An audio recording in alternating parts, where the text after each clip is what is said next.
Somewhere on this planet right now, it is minus 71 degrees Celsius, and people are going to work, not surviving, not escaping, going to work. This is Yakutsk, the coldest permanently inhabited city on Earth. Home to over 300,000 people, not for a generation, but for centuries. It sits in eastern Siberia, further east than most of India, further north than most of Scandinavia. It is by every measure, at the edge of where humans were ever supposed to go. Most documentaries about this place ask, how do people survive here? This one asks something different. Why do they stay? That question turns out to be far more interesting than the temperature. Over the next 50 minutes, we're going to go through 4 layers of this city's answer. Each one goes deeper than the last. Get comfortable. The first layer is the body. What happens to the human body at minus 50? And how the people here have been quietly redesigning how they eat, dress and move for centuries. The second layer is the city itself. Yakutsk is built on top of something that would destroy any normal foundation, and the engineers here solved it by turning every rule of construction upside down. The third layer goes underground. Beneath this city is one of the largest frozen archives on Earth, holding data that scientists from 50 countries come here specifically to study. And the fourth layer, the one that answers the question we opened with, is identity. The Sakha people didn't end up here by accident, and they're not staying out of stubbornness. But before any of that, we start with the body. Because before you can understand this city, you need to understand what living inside it actually asks of a person. The human body was not designed for minus 71 degrees. At minus 40, unprotected skin begins to develop frostbite in under 10 minutes. At minus 50, your eyelashes can freeze together between blinks. So how do people live here? Not for a day, not for a winter, but for an entire life. It starts with what you wear. And the answer is not what any outdoor gear company would sell you. 3 layers, always. The inner layer manages moisture. Sweat that stays on skin and freezes becomes a trap. The middle layer traps warmth. The outer layer, traditionally reindeer or fox fur, blocks wind and holds heat against the body. Modern synthetic materials work in many conditions. At minus 50, they have one problem: they don't breathe the way natural fur does. Moisture builds up, then it freezes, and suddenly your insulation is working against you. Traditional Sakha fur garments have been tested by 10,000 winters. That's not nostalgia, that's engineering. But clothing is only part of it. The second part is harder to understand from the outside, because it's about what people here actually eat. At this temperature, your body burns calories at a rate that would surprise most people in warmer climates. In moderate climates, the average adult needs around 2,000 calories a day. In a Yakutsk winter, particularly for people who spend time outside, that number roughly doubles. Enter Stroganina, raw frozen fish, typically whitefish from the Lena River, sliced paper thin, while still frozen and eaten immediately. No cooking, no processing, just the fish, the cold, and centuries of knowing exactly why this works. The fat in these fish, combined with the animal fats from horse meat and other traditional proteins, gives the body exactly what it needs to generate heat from the inside, not warmth from the outside, heat generated by the body itself. The Yakut horse is a breed that evolved here over thousands of years, stocky, thick-coated, built for this specific climate. Its meat has a higher fat content than most domestic breeds anywhere else, which is exactly why it became a staple. The outdoor market here functions as a natural freezer with no electricity bill. At minus 50, everything stays fresh indefinitely. The cold, for once, is on your side. Every meal in Yakutsk is, in a sense, a negotiation with the temperature. You eat to generate heat, not warmth in feeling, but heat in the biological sense. Your food is your insulation. The third part of the body equation is movement, and the rules here are nothing like anywhere else. There is an unwritten rule in Yakutsk: you don't go outside alone when the temperature drops below minus 55. Not a law, not a sign, just something everyone knows and everyone does.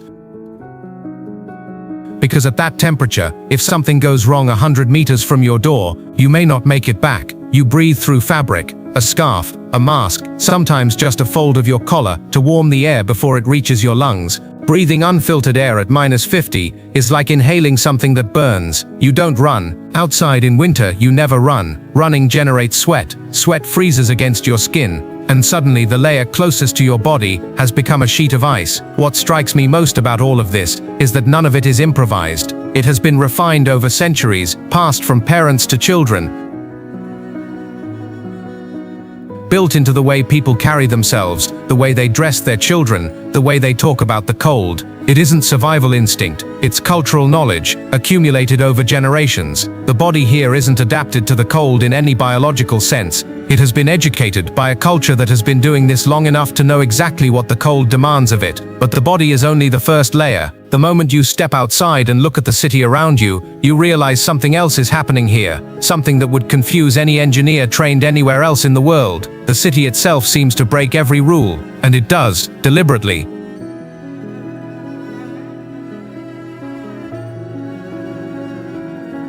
Think about how cities are built anywhere else in the world. Pipes go underground, foundations go deep into the earth, engines switch off when you park. In Yakutsk, all three of those things are wrong, and getting any one of them wrong here means your building sinks, your water freezes solid, or your car never starts again. The ground under Yakutsk is frozen, not seasonally, not temporarily, permanently. A layer of permafrost that stretches more than 1,500 meters straight down. Build a normal building here, with a heated foundation sitting directly on frozen ground, and the heat from the building slowly thaws the permafrost beneath it.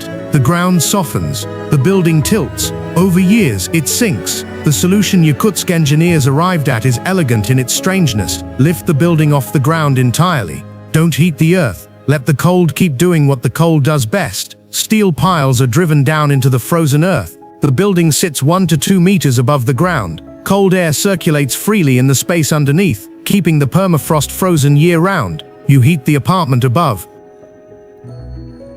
and deliberately keep the ground below as cold as possible. You are using the cold to protect yourself from the cold. The same force that would destroy a normal building is exactly what holds this one up. The same logic runs through the pipe system, and the pipe system tells the same story, just above ground instead of below. In any other city, water and heating pipes run underground, protected from the elements. Here, putting a pipe underground means it will freeze solid within hours of the temperature dropping. So the pipes come up. They run above ground, along the streets, between buildings, everywhere you look. If you've never been to Yakutsk and you see it for the first time, it looks as though the city's veins have been turned inside out, as though its entire circulatory system is on the outside of its body, which, structurally, is exactly what it is. The city moved its vital systems to where the cold couldn't reach them, and where they could be maintained without breaking everything open. And then there are the cars. Have you ever left your car running for 10 minutes while you ran inside?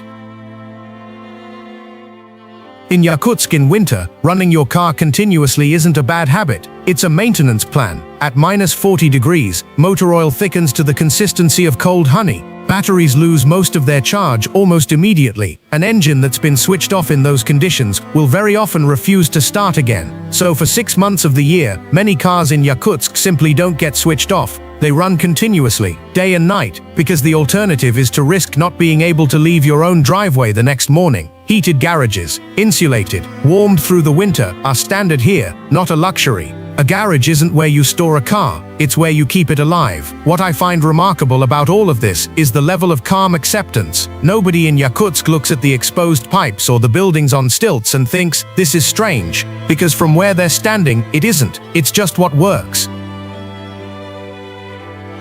When the environment is this uncompromising, you stop asking how to change it. You ask how to understand it well enough to live inside it. That shift from resistance to fluency is what this city is built on. But to truly understand why this city is built this way, you need to go underground. Under this city is something that has been frozen for 200,000 years, and it may hold some of the most important climate data on Earth. To understand the city, you need to understand what's under it, and what's under it has been there far longer than the city, far longer than any human settlement anywhere in this part of the world.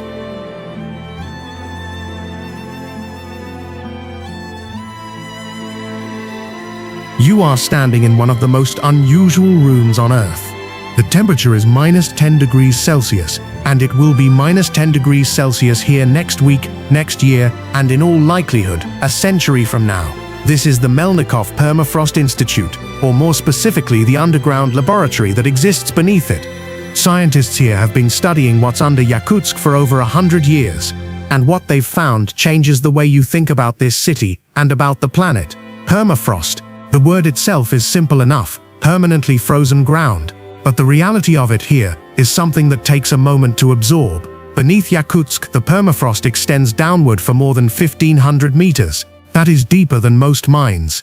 Deeper than most of the ocean floor off the world's continental shelves. It formed during the last ice age, 200,000 years ago, and it has not thawed since. It covers 65% of Russia's land area.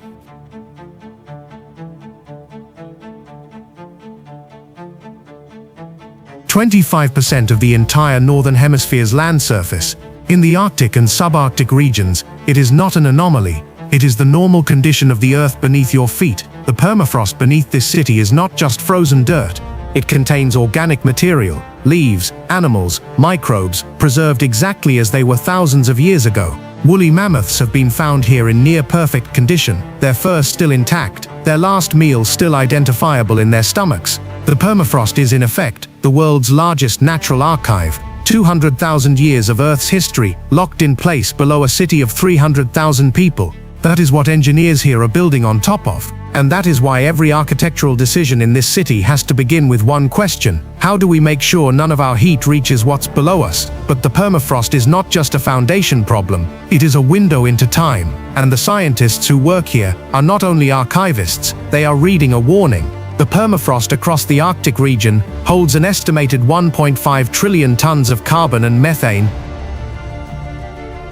organic material that has been frozen and locked away for thousands of years. As long as it stays frozen, it stays locked, but it is not staying frozen. In the past 50 years, the average temperature across the Arctic has risen twice as fast as the global average. In parts of Siberia, the permafrost surface is thawing at a rate not seen in recorded history. When it thaws, the organic material inside begins to decompose, releasing carbon dioxide and methane into the atmosphere. If the permafrost across the northern hemisphere were to thaw significantly, the additional greenhouse gases released would push global temperatures up by an estimated 1.5 to 2 degrees Celsius, on top of everything already projected. It would make virtually every climate model currently in use obsolete. Yakutsk is not only the coldest city on Earth, it is one of the most sensitive measuring instruments the planet has. When researchers talk about the permafrost here, they are not talking about a local geological curiosity. They are talking about one of the largest single variables in the global climate system. The people who live above ground going to work every morning are living on top of a clock, and the scientists below ground are watching to see how much time is left.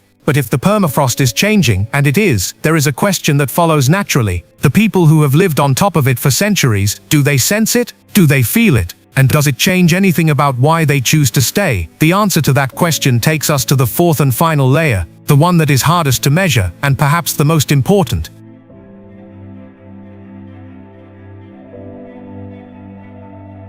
There is a word that the Sakha people, the indigenous people of this region, do not have a direct equivalent for in most other languages.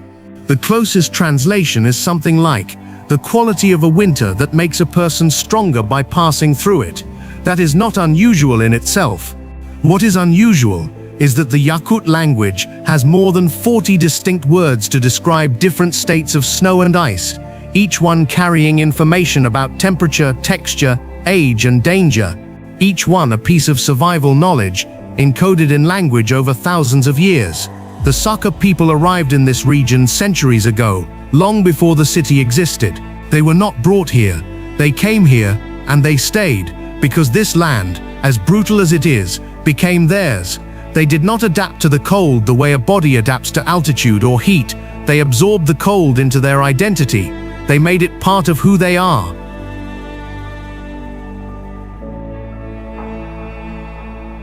Every June, when the temperature rises to 35 degrees Celsius, a swing of more than 100 degrees from the coldest winter nights, the Sakha people celebrate Ysyakh. It is their most important festival, a celebration of the summer sun, of the return of warmth, of the fact that once again the winter has been survived.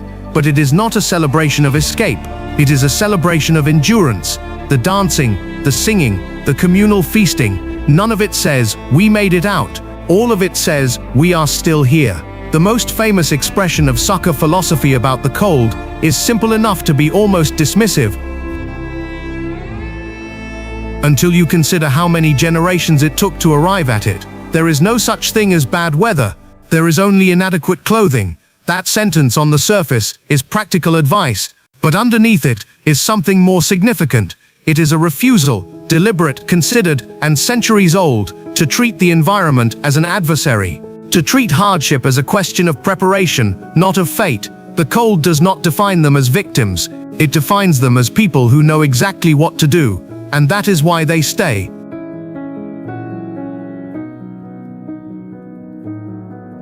We began with a question. Why do 300,000 people choose to live in the coldest city on Earth? The body layer gave us one answer. Because the body can be educated, slowly, over generations, to live anywhere a culture has the patience to learn. The city layer gave us another. Because when you stop trying to impose your logic on the environment, and start reading the environment's logic instead, you find that even the most extreme conditions have their own internal rules. The permafrost layer gave us a third, because underneath this city is a record of 200,000 years of Earth's history, and the people who understand it best are the ones who have been living on top of it. But the fourth layer, identity, gave us the real answer. 300,000 people do not stay in Yakutsk because they have no other options. They stay because Yakutsk is not where they live.